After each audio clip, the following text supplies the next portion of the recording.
Alors, salut à tous, c'est Monsieur Nul, et aujourd'hui on se retrouve pour l'épisode 0 avec la Moscovie, qui est un duché russe qui va former, comme vous voyez là, la nation russe.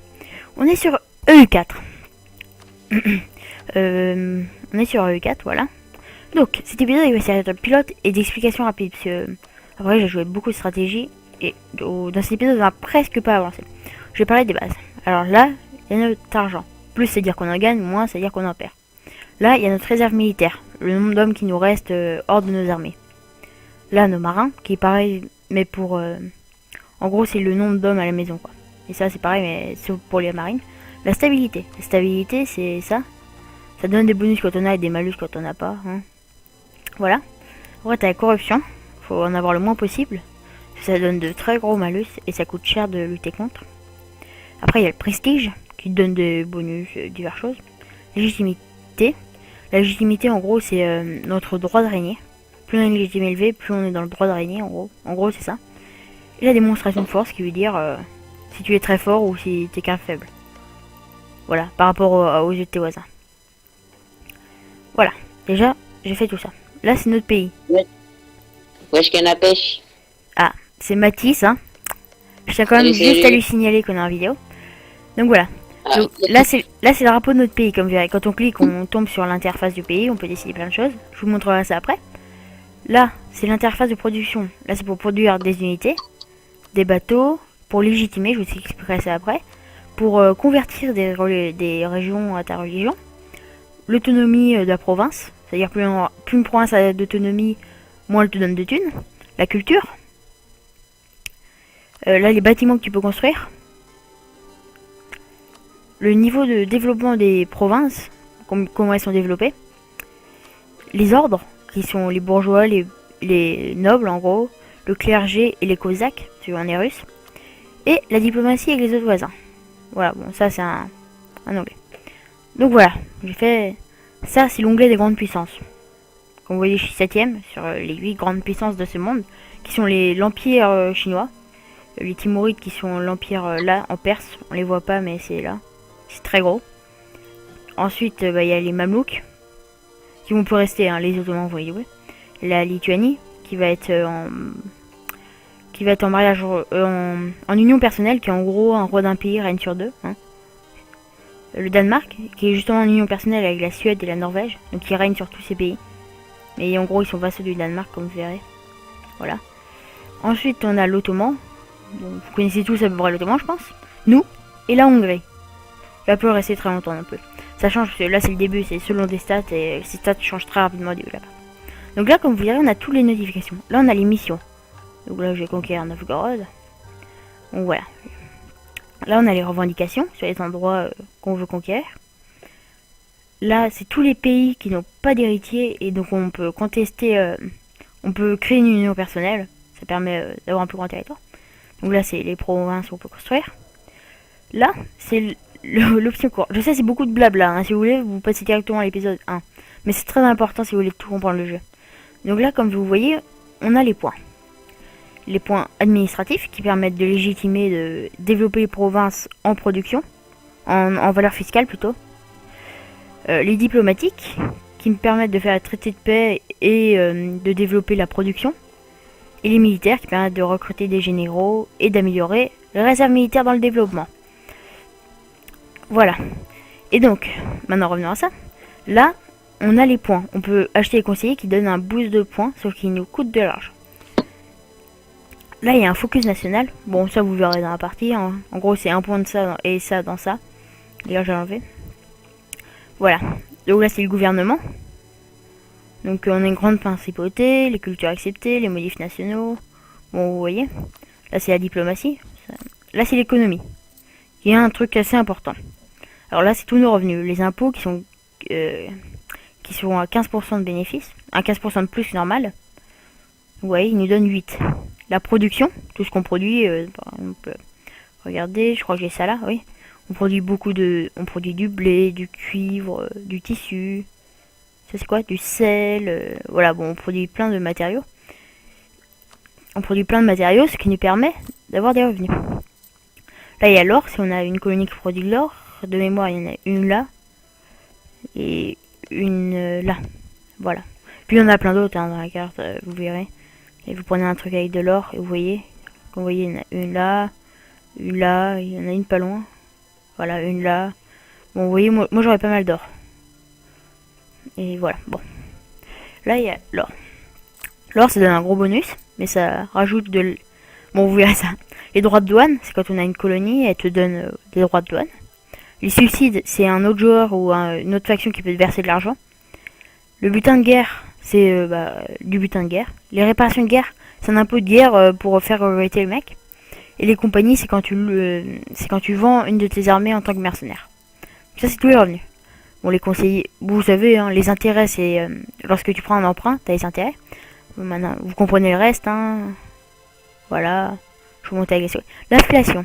En gros, l'inflation, c'est un truc avec la monnaie, je sais pas pro. Hein. Et plus elle augmente, moins t'as de thunes. C'est ça qu'il faut comprendre. Et en fait, l'or, ça augmente l'inflation. Voilà. Et donc, on peut prendre des emprunts, et voilà. Le commerce. Le commerce, en gros, il y a des commerces. Plus t'as de puissance, plus tu gagnes de thunes. Et plus il y a d'argent dans le nœud, plus tu gagnes de thunes. Voilà. C'est aussi simple que ça. Ensuite, les technologies. Avec les points. Donc, il y a 3 types de technologies. Et avec les points, tu peux les améliorer. Faut pas être en retard. Et les institutions, c'est l'essor de la Renaissance, comme vous voyez, ils vont apparaître. Par exemple, la Renaissance va apparaître en Italie. Et elle va se développer. Et plus tu prends du retard, plus ça coûte cher les technologies. Voilà, comme vous voyez là. C'est beaucoup expliqué. Les doctrines. En gros, c'est les doctrines que tu peux prendre en utilisant les points. Voilà. Et ces doctrines permettent d'avoir des bonus. Par exemple, imaginez économique. Modif, voilà, t'as plus d'impôts. Par exemple, celle-là. Et à chaque fois que tu as une doctrine, tu avances dans tes doctrines du pays, qui sont des bonus aussi pour toi. Seulement pour ton pays. Par exemple, la Pologne, il y en a de différents. Je sais pas, on peut voir ça. Mais voilà. Chaque pays a une doctrine différente. Il y a une doctrine base, genre pour tout ça. Mais bon, voilà. Ensuite, après les doctrines, il y a les missions. Donc ça, je vous ai montré. Les décisions nationales. Bon, voilà, vous verrez plus tard. Et les politiques, c'est des bonus que tu peux mettre en échange d'avoir tes doctrines. Voilà. Donc là, tout ce qui est stabilité et expansion. L'expansion, voilà, surexpansion, expansion. Bon, ça, c'est les colonies. C'est tout ce qui est... On va faire des colonies vers là. Dans tout ce qui est Sibérie. Et ça, c'est la portée. Là où on peut aller coloniser. Ça, c'est comment ça augmente. Ça, c'est les politiques avec les indigènes. Parce qu'il y a un nombre d'indigènes. Voilà. La surexpansion, c'est quand tu prends trop de territoire, il faut les légitimer le plus rapidement. Sinon, tu as des grosses révoltes. La lassitude de guerre, c'est ton pays qui en a marre. La stabilité, bon, vous voyez. Là, c'est le sort d'état, c'est des régions. Hein. Le Souzdal, là, par exemple, vous verrez. C'est ça. Ça, voilà. Bon, les états, voilà. La religion. Là, on est orthodoxe. Et en fait, on peut choisir des icônes pour 10 d'autorité patriarcale. Faut mieux en avoir le maximum, comme vous voyez, ça donne des bonus. Et ça, voilà. Après, en militaire, là, c'est nos unités actuelles d'infanterie. Là, c'est tous les bonus, je suis pas en pro. Là, on peut désarmer les forteresses et les réarmer. Mais si on met ça, elles sont automatiques. Là, c'est les dépendances, c'est-à-dire vassal et union personnelle. Comme vous voyez, on a lui... Ils sont en bleu, hein. Lui. Et Perm, lui. On a tout ça en vassal. Ce qui est un peu beaucoup, parce qu'on peut pas avoir d'alliés. Et les ordres, comme vous voyez, on leur accorde des provinces pour qu'ils soient contents. Et ils donnent des bonus. Donc regardez, poup. Voilà. Regarde, lui, on cherche le soutien. Et voilà. Convoque l'assemblée de... Je sais jamais c'est quoi. Voilà ma traduction. L'assemblée et la noblesse. Voilà. Et là on accorde les chartes. Les chartes du monopole. Ce qui donne des bonus commerciaux. Bon. Je crois qu'on a fait assez rapidement tout. Ça fait 10 minutes que je... Toi, on va voir rapidement la diplomatie. Comme vous voyez, il y a des relations. On peut pas en avoir plus, sinon on a un malus de points diplomatiques. On a une réputation, qui est voilà, notre réputation dans le monde. Et on a un bonus d'amélioration des relations. Donc comme vous voyez, on a orthodoxe, voilà. Ça c'est le point de notre dirigeant, parce que notre dirigeant a des points qu'on peut améliorer, voilà. J'étais... là, voilà. Là, c'est nos rivaux, on va en mettre. Alors, le Danemark est nos amis en rival, on va le mettre. La Lituanie, non, je vais plutôt mettre le Kazan. Et la Grande Ordre. Non, j'aurais dû... Ah, bon, c'est pas grave. J'aurais dû mettre Novgorod. Bon. On va recruter des hommes pour nos armées. Là, c'est nos armées. Comme vous voyez, il y a un bout d'infanterie, de cavalerie et d'artillerie. Donc, moi, j'ai une compo d'armée, si je peux vous conseiller, c'est 14, 6 et 4. Donc, là, je recrute. Je complète une armée avant d'en commencer une autre. C'est comme ça que je marche. En général, ça marche bien. Bon, voilà, là j'ai mis la cavalerie avant l'infanterie, bon, c'est qu'un détail. Donc comme vous voyez, j'ai utilisé du manpower pour recruter, 1000 par unité. Et ça coûte de l'argent aussi. Comme vous voyez, j'ai utilisé de l'argent. Et ça met un certain temps.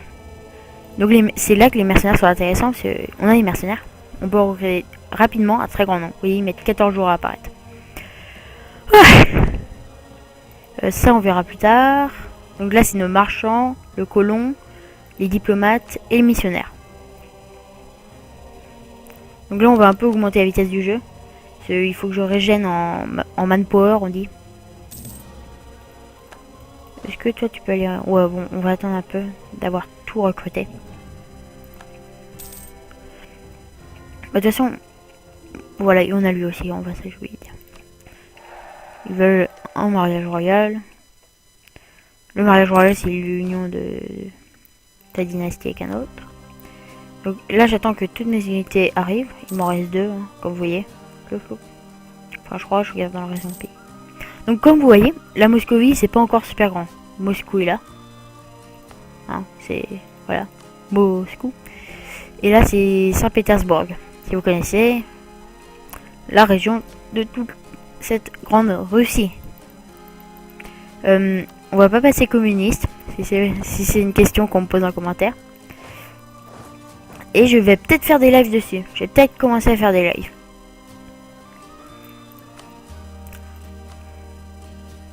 Donc, là je vais prendre Torjok. Voilà. Donc là, Tver a rejoint. Alors là, je vais vous montrer de ces batailles. Pour gagner des points, faut occuper les villes. Comme vous voyez, en un mois, on occupe un petit territoire. Sauf qu'il y a des forts. Les forts, c'est un peu plus long. Ça dépend de plein de trucs. Et en fait, les forts, si vous occupez ça et que vous partez après faire une bataille, et ben la garnison de fort peut aller libérer cette région. Voilà. Et il y a des batailles qui... Bon, là c'est le moral, là c'est la période. Bon, voilà, c'est compliqué. En gros, faut être plus nombreux et mieux technologiquement. Et vous gagnez. Faut pas se compliquer la vie. Donc là, comme vous voyez, on peut préparer le traité de paix à l'avance. Donc déjà, Tver... je sais pas si... Ouais, je vais prendre juste un territoire. De l'or. Je peux pas la vassaliser. Ah non, ça coûte trop cher. Oui, c'est... voilà, bon, là c'est le traité de paix. On peut demander des territoires. On peut annuler des traités. Et on peut... les réparations de guerre, comme je vous ai parlé. Il doit verser 10% de son revenu pendant 10 ans. Le transfert de toute sa puissance commerciale dans la zone de Novgorod. Enfin, dans ces zones. Qui sont de Novgorod, il va me la passer. Et la vassalité. Bon, là, il n'y a pas beaucoup, parce que c'est... On fait une paix séparée. On fait une paix séparée de l'ensemble de la guerre. Donc là, je vais assiéger sa capitale. Et du coup, t'es sur le même jeu qu'hier, hein? Comment ça? Bah, hier, je sais plus comment il s'appelait le jeu que t'as fait en vidéo. Oula, la Suède a rejoint la guerre. Oulala. Oh. Oui, bah je sais pas, c'est quel jeu moi. Je Bah, connais pas. hier, on a fait une vidéo sur un jeu. Et je connais pas tout. Je connais pas tous mes jeux de tête moi. Bah, le Stropole que t'as fait pour savoir... Ah oui, oui, c'est ce jeu. Oui, oui, en effet. Ok. Et du coup, le Stropole, qu'est-ce qu'il dit? La Moscovie. C'est pas... La Moscovie, ok. Ouais. Ok. Donc là, c'est les pays. Dans 6 minutes, tu peux me prévenir? Non, dans... Pas dans 6 minutes, dans 11 minutes. Si t'es encore là. Pour... Pour mettre fin à l'épisode. Ah, d'accord. Donc là, ouais, je fais des batailles. J'essaie d'éliminer son armée pour avoir bah, le plus de score de guerre. Bon, comme vous voyez, j'ai une victoire. Hein. Par contre, là, j'ai plus d'hommes, donc mes armées, elles se régènent plus. Ce qui est très dangereux par la suite. Hein. J'aimerais bien que Tver accepte. Ah, mais ils ont arrêté le siège. Je vais voir si la Suède, elle accepte de faire une paix comme ça. Non. Bon, ouais, je vais aller assiéger.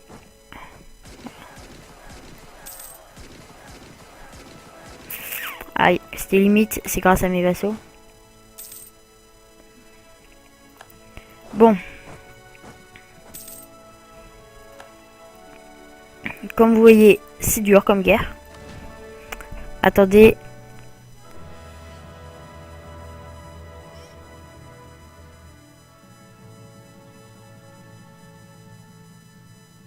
T'es toujours là, Vincent? Bon, oui. Donc, Je peux tourner la vidéo à ta place si tu peux plus. si, je peux toujours.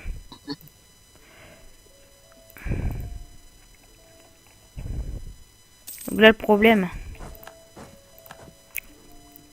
Je pense que ça va être la fin de l'épisode. Cette guerre, je vais la finir en off, puisque j'ai un peu de mal.